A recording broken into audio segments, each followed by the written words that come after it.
A few days ago, a bottle of Suntory's Yamazaki 55 whiskey sold at auction for $800,000. This is just the latest benchmark in Japanese whiskey's rise to prominence in the traditionally Scotch and bourbon-dominated world of whiskey. Japanese whiskeys have never been more expensive or harder to find. But it wasn't so long ago that things were very different for Suntory and their then humble line of whiskeys. So what changed? To find out, we'll go back a few years. Forget it. Call me back. In 2003, Sofia Coppola's movie Lost in Translation introduced Suntory Whisky to a mostly unfamiliar Western audience. The movie featured Bill Murray as Bob Harris filming ads for Suntory Whisky. The famous catchphrase, "For relaxing times, make it Suntory time," still persists in the culture surrounding Japanese whiskeys. The audience for Lost in Translation was so unfamiliar with Suntory that some thought it was a fictional brand made for the movie. It took Western audiences some time to realize that Suntory was a real whiskey producer, and a pretty good one at that. Wait.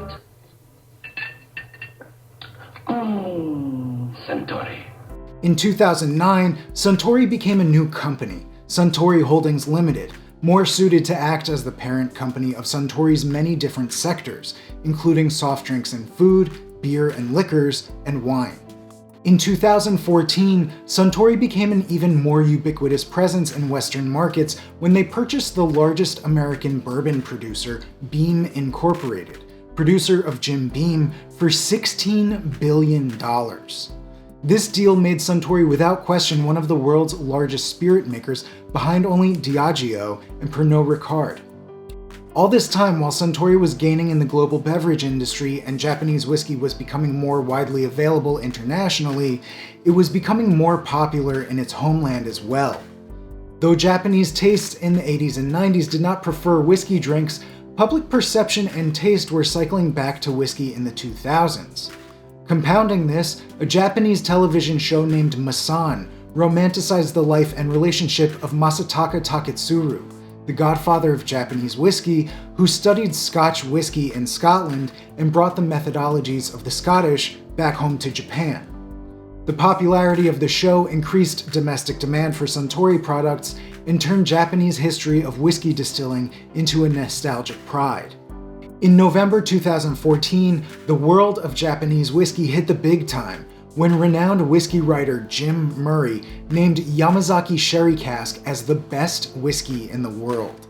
This brought the niche world of Japanese whiskey right into the spotlight of the whiskey world, and the effects have been felt ever since. Japanese whiskeys became the most highly sought after drams in the whiskey world. In 2015, Will Lyons asked in his Wall Street Journal article, "Is Japanese whiskey better than Scotch?" Reading this article is when I first wised up to Japanese whiskey. In 2015, already late to the game, I was able to try a glass of Suntory's Hibiki 17 and a glass of Suntory's Hibiki 12. For the record, I preferred the 12. By no means am I any whiskey expert, but ever since reading that Wall Street Journal article, I've kept my eyes peeled for Japanese whiskey each time I'm at the liquor store. And while I was once able to see bottles of Suntory's Hibiki Japanese Harmony year-round, they're now only available in spurts, as they get released to stores every few months.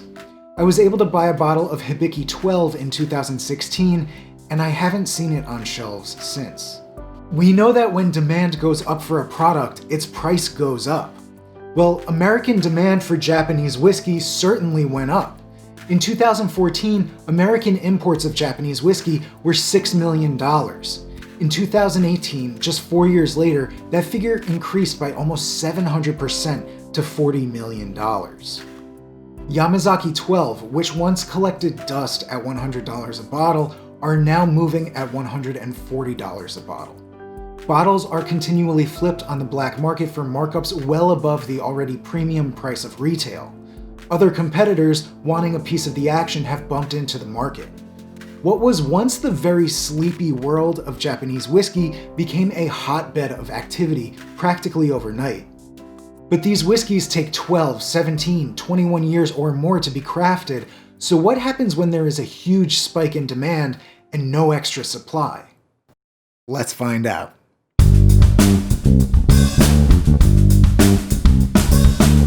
This is a video I have been looking forward to making for months. I bought this bottle in March, and then something happened in the world, and the next thing you know, I'm researching restaurants, switching to curbside pickup, and analyzing Zoom calls, but this video has been kicking around in the back of my mind the whole time. This is a bottle of Nikka's coffee malt whiskey. It is a Japanese whiskey made by the company Nikka, which was founded by Masataka Taketsuru in 1934. It's not coffee flavored, it's called a coffee malt because it's made with malted barley in a coffee still, which is a type of still named after its inventor, NAS Coffee. And from what I've read, a coffee still makes some very nice, smooth whiskey, but I have waited to find out until I could share it with you guys. What better way to enjoy a little discussion about economics than by having a drink? Or two. Or three, I don't know, we'll see how this thing goes. I imagine most economists would say they do their best work with a drink in hand. Whew. I have waited a while for this.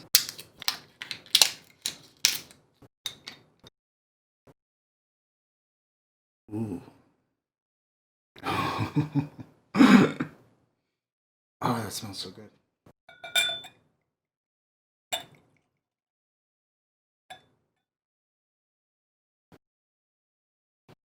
Oh my goodness. Oh, that just smells smooth and caramelly and maple syrupy. Ooh. Oh, this smells great. So thank you to my subscribers. Here is a toast to you, the first 213, and to all of those who are about to click subscribe. Let's keep this business train rolling. Cheers.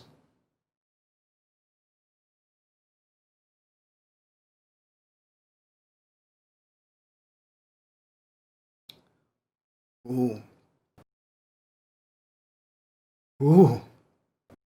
Wow, that is just round and smooth and like, it's got the heat, it's whiskey, it's got heat, it hangs around. A lot of real whiskey guys are saying that this is like super sweet, like maple syrup. I mean, I get that, but still a whiskey. It's not entirely soft, but man, that is nice.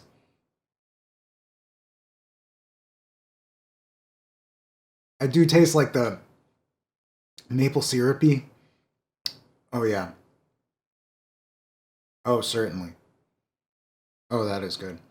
The first thing, and probably the most important aspect when taking an economic view of Japanese whiskey, is that by its very nature, aged whiskey has a very inelastic supply. And what I mean by this is it takes 12 years to make this stuff. The stuff in this bottle was born in 2004.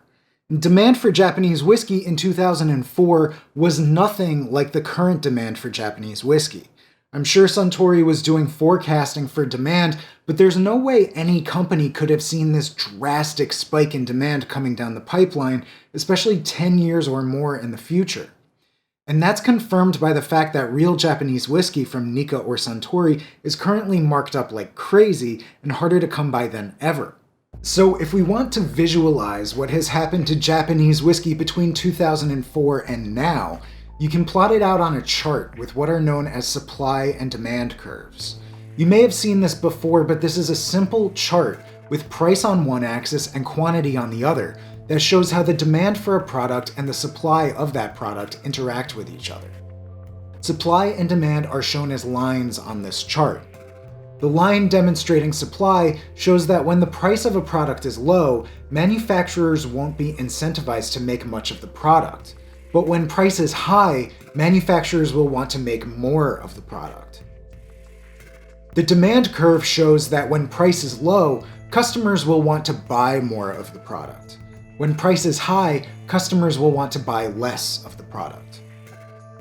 When you overlay the demand curve with the supply curve, you find out the equilibrium. This is the happy medium. It represents the equilibrium quantity and price. That is, at this price point, each unit produced will be sold. Markets tend to trend towards equilibrium unless there are some external forces working on the market. So we can apply this chart to the market for Japanese whiskey. Firstly, I want to tweak the supply curve. You see, before I mentioned that Japanese whiskey has what is known as an inelastic supply. This means that an increase in price won't necessarily increase quantity supplied all that much. The whiskey takes years to make with special ingredients and special methods, so it's not like Suntory can just crank up production to meet demand tomorrow. So if price goes up, yes, the distilleries will make more, but they're not going to be able to make it very quickly. So we can lay our demand curve over this supply curve to see what the model looked like for Japanese whiskey in 2004. But then, due to the cultural changes that I discussed at the beginning of this video, Lost in Translation, Masan, Jim Murray, the demand curve for Japanese whiskey changed. It shifted. It went from D1 to D2. And as demand moves, you see that the equilibrium price increases.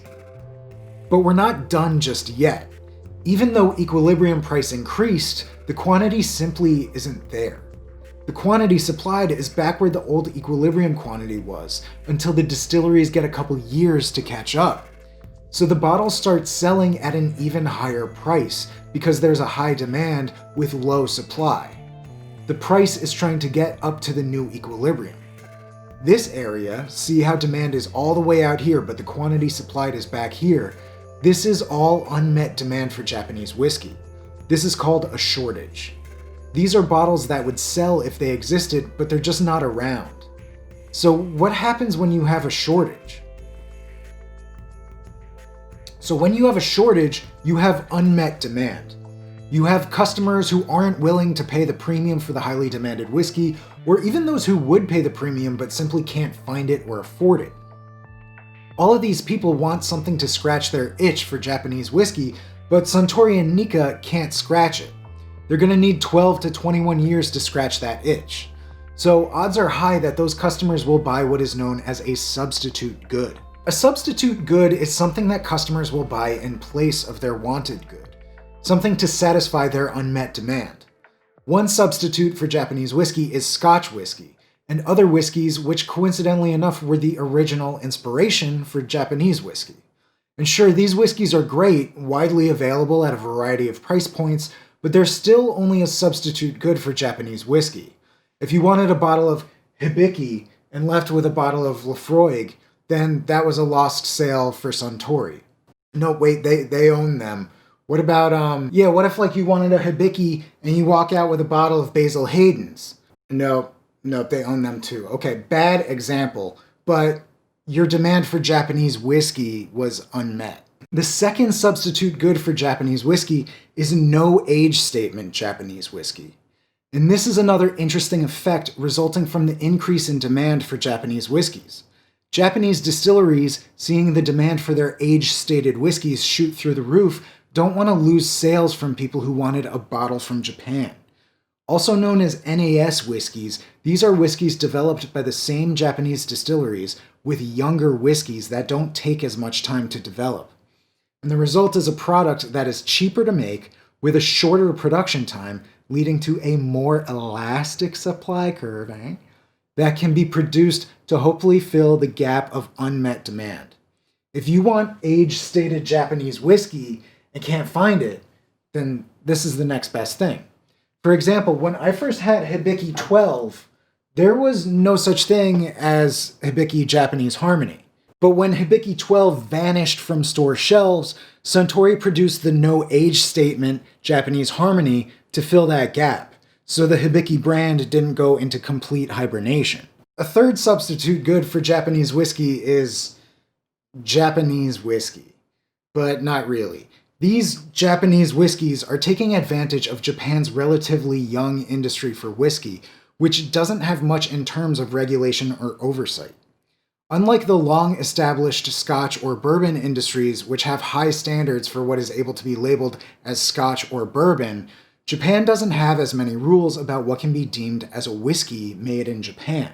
This has resulted in some distributors in Japan cashing in on the craze. These Japanese distributors import whiskeys from distilleries in Scotland or in Canada or the Americas or anywhere else, and they might blend them or not, but then they just put it in a bottle with some kanji on it and say, bam, here's some Japanese whiskey. I think this stuff is mostly Scottish. I don't know. I can't find that much out about them. Because the industry for Japanese whiskey is relatively young, the barriers to entry are still pretty low. So some of these distributors, distilleries, you can't find that much of a presence online.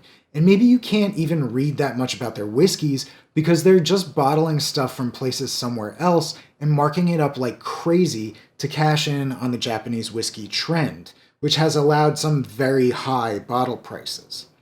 And when you think about it in terms of our graph, these companies are trying to fill that quantity supplied of Japanese whiskey to bring things closer to the new equilibrium. But they're doing it at the risk of the integrity of the industry. In response to this, there is now a growing push to have more specific criteria for Japanese whiskey.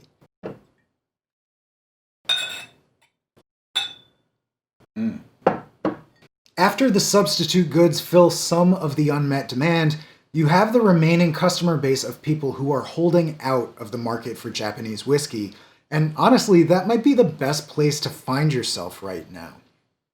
According to the Whiskey Marketing School, the current dearth of Japanese whiskeys should be over in the next 8 or 9 years, which puts us out to about 2029 before we might be able to enjoy a dram of Yamazaki 12 without rationing it.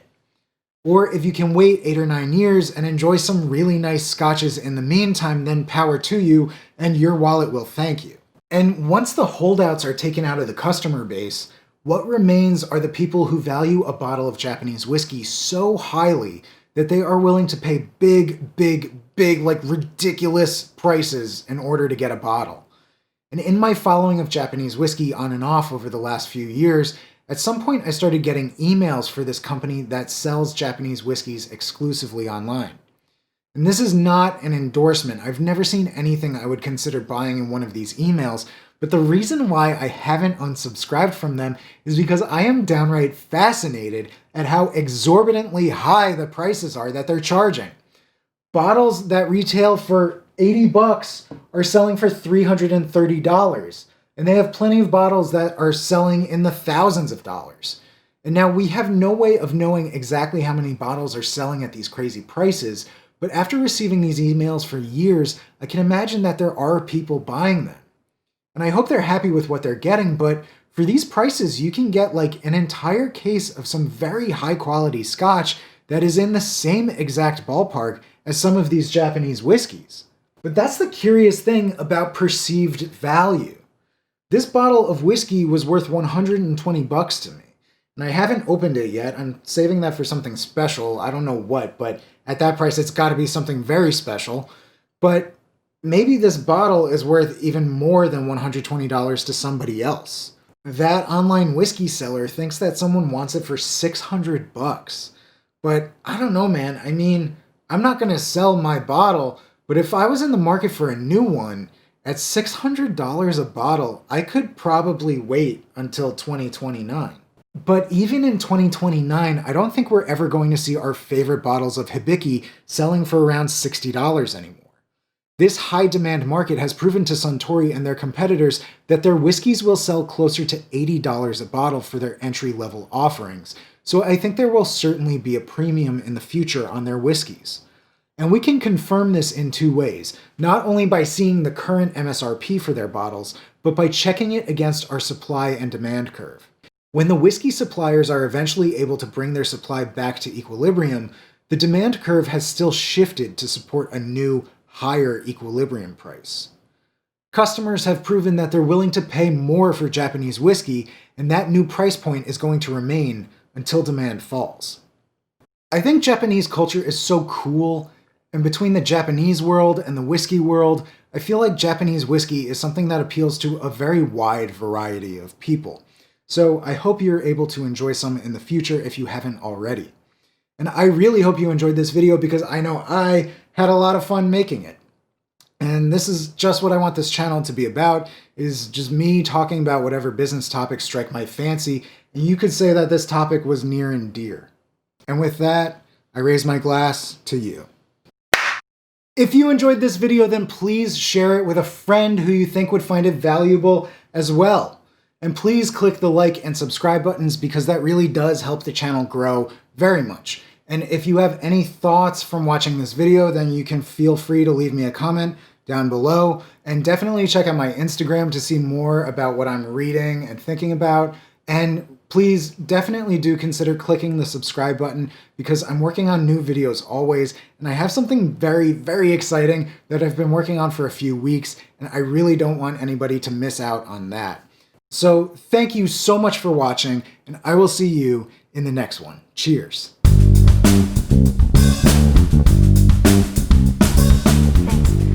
What can I get you? I'm not sure. For relaxing times, make it Suntory. Suntory time. I'll have a vodka tonic. Okay.